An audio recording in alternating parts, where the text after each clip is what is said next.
महाराज, हाँ? महाराज,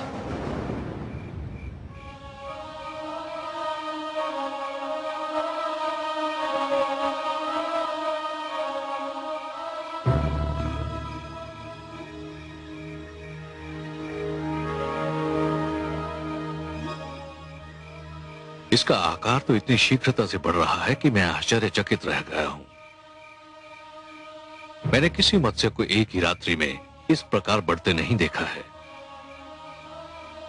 स्वामी, क्या ये मत्स्य है? मुझे तो शंका हो रही है कि ये मत्स्य नहीं कुछ और ही है। अरे कुछ नहीं है देवी, संसार में ऐसे चमत्कार तो होते ही रहते हैं। यह भी ईश्वर का कोई चमत्कार होगा। आप चिंता मत कीजिए। तो अब आप इसे कहां ले जाएंगे? इसका आकार इतनी शीघ्रता से बढ़ रहा है कि सागर के अतिरिक्त इसका कोई स्थान नहीं हो सकता। मैं इसे ले जाकर सागर में छोड़ दूंगा। अब इसे किसी बड़े मत्स्य या जीव जंतु का भय नहीं है।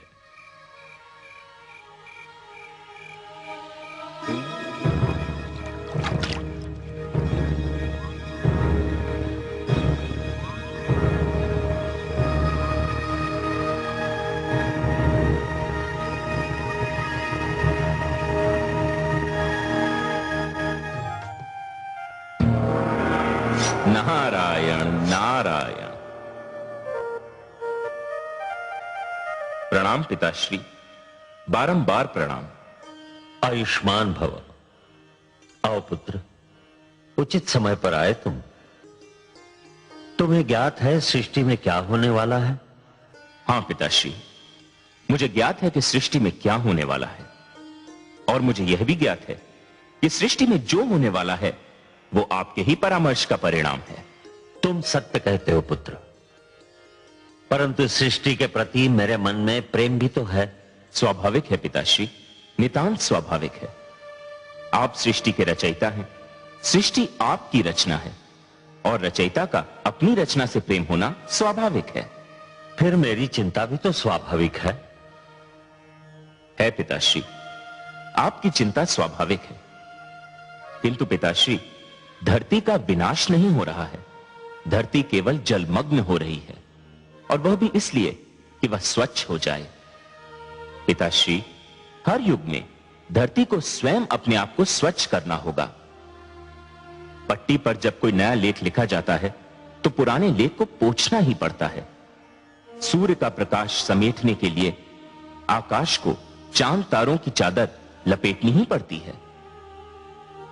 धरती को महान आदर्शों के लिए तैयार करने के उद्देश्य से मानव जाति का यह कर्तव्य बनता है कि वह संकुचित विचारधारा को हटा दे। यदि यह कार्य मानव स्वयं कर ले तो देवताओं को हस्तक्षेप करने की कोई आवश्यकता नहीं, किंतु यदि मानव यह परिवर्तन नहीं ला सकता तो देवी शक्तियों को हस्तक्षेप करना ही पड़ता है, जो आप कर रहे हैं। जानता हूं पुत्र, पर जिस धरती को स्वच्छ करने के उद्देश्य से जलमग्न होना, उस पर मेरा पुत्र मनु भी तो है। मुझे चिंता है कि मनु का क्या होगा। ओह, तो भ्राता मनु की चिंता ने आपको व्याकुल कर रखा है। प्राणियों की रचना करते करते आप स्वयं मोहग्रस्त हो गए। नारायण नारायण। पिताश्री, माना कि पुत्र मोह की भावना को नकारा नहीं जा सकता, बड़ी स्वाभाविक सी बात है ये। किंतु पिताश्री, पुत्र मोह मानव दुर्बलता का लक्षण है। देवता इन भावनाओं से ऊपर हैं। आपके लिए तो संपूर्ण मानव जाति संतान के समान है। फिर आप किसी एक की चिंता क्यों कर रहे हैं? आपने भगवान शिव को जल प्लावन करने का परामर्श देकर अपना कर्तव्य निभाया। भगवान शिव आपका परामर्श मानकर अपना धर्म निभा रहे हैं। अब इस जल प्लावन से किसको बचाना है, कैसे बचाना है और कितना बचाना है, यह आप मेरे लक्ष्मी नारायण पर छोड़ दीजिए। पालन करता तो वही हैं। धन्य हो पुत्र, धन्य हो। तुम्हारी तर्क संगत बातों ने मेरे मन का बोझ हल्का कर दिया। यह सत्य है कि अंधकार कितना भी घना क्यों न हो, एक नन्हा सा दीपक उसे दूर करने के लिए पर्याप्त है। तुम्हारे तर्क ने भी इसी प्रकार मेरी चिंता और आशंकाओं को दूर कर दिया। संसार यदि तुम्हें महानतम तथा सर्वोत्तम मार्गदर्शक कहता है तो उचित ही कहता है। अपने परम पूज्य पिताश्री की चिंता दूर करके मैंने केवल अपना पुत्र धर्म निभाया है। मुझे आपकी सेवा करने का अवसर मिलता रहे, यही मेरी कामना है। क्योंकि पिता की सेवा करके मन को जो संतोष मिलता है उसका आनंद ही कुछ और है। नारायण नारायण।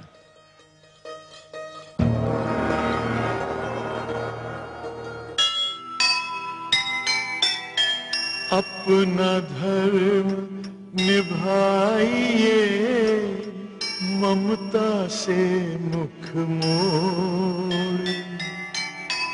नारायण के हाथ है जग रक्षा की डोर।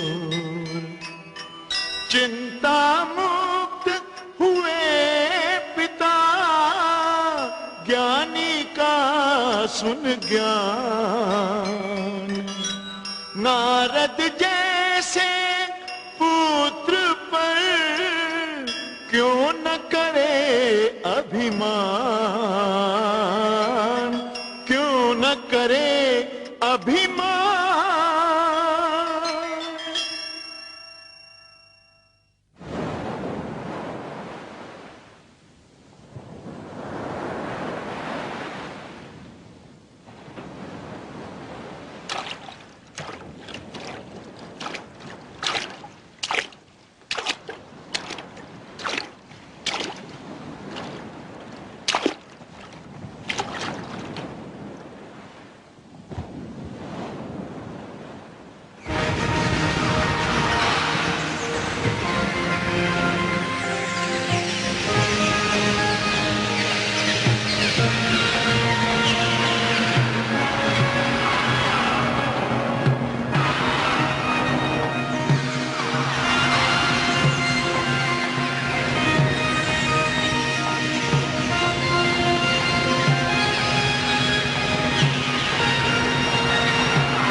ये क्या हो रहा है भगवान? मुझे अपनी आंखों पर विश्वास नहीं हो रहा। एक नन्हा सा मत्स्य जिसे मैंने अपने कमंडल में शरण दी थी, वो इतना विशालकाय हो गया है कि ये अथाह विशाल सागर भी इसके लिए छोटा दिखाई पड़ रहा है। ये कैसी लीला है? ये साधारण मत्स्य हो नहीं सकता। मुझे बताइए आप कौन हैं? मैं आपके दर्शन के लिए व्याकुल हूं। मुझे दर्शन दीजिए प्रभु।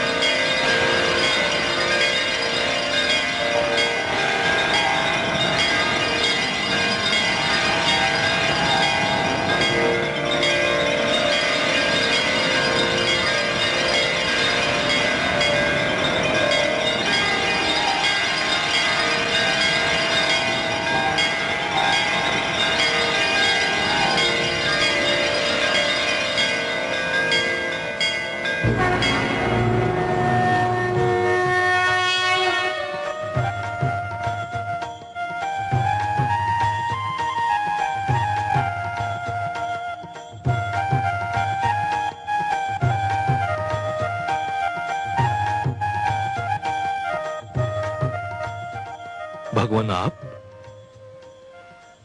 हे जगदीश्वर, हे जनार्दन, हे सर्वेश्वर, ये आप हैं प्रभु। मेरे सौभाग्यशाली नेत्रों को आपके दर्शन हो रहे हैं। हाँ मनु, ये मैं ही हूं। आपके अतिरिक्त और कौन हो सकता था हे पद्मनाभ? ये लीला तो केवल आप ही दिखा सकते हैं कि सिमटे तो मानव की अंजुरी में समा जाएं और फैलें तो धरती और आकाश को भी ढक लें। आप मेरी अंजुरी में ठहरे।